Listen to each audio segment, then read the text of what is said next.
99 years ago this week, one of the greatest man-made structures in the history of the world, the Panama Canal, was completed. Honestly though, look at me for a second. This is one of those crazy feats of humanity. Where to start is actually the real question. I mean, the magnitude of this miracle of engineering, I mean, it's just, this was an ambitious endeavor, to say the absolute least.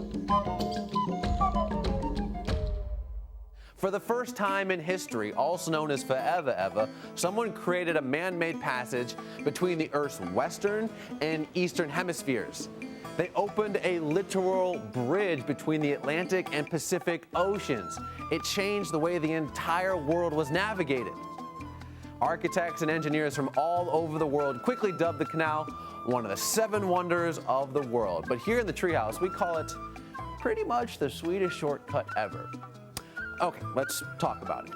More than 42,000 workers dredged, blasted, and excavated a path stretching from the city of Colón to the city of Balboa. They literally cut a beeline right through the physical country of Panama.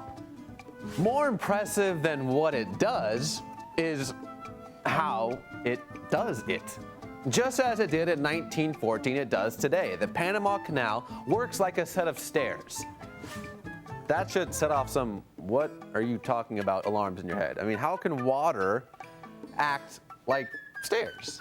Well, the original pre-canal landmass was situated above sea level, so ships have to physically be lifted to make it to the other side. Each and every vessel literally has to rise 26 meters, which is like 75 feet.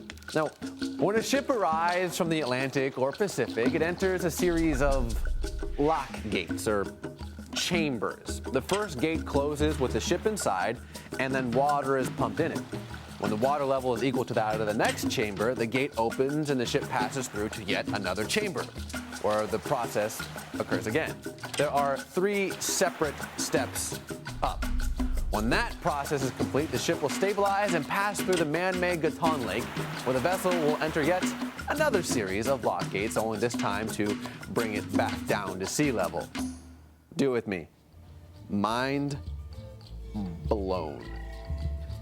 Seems like a lot of work, but it's more than worth it, because before the Panama Canal existed, travel between the great oceans would entail a trip around Cape Horn of Africa, which is about 14,000 miles, also known as another month at sea. Or you could go around Argentina, wave to the penguins marching in Antarctica, but that was pretty darn dangerous and about as long. Now, thanks to the canal, it's a much shorter and safer 6,000 miles, which is not so bad.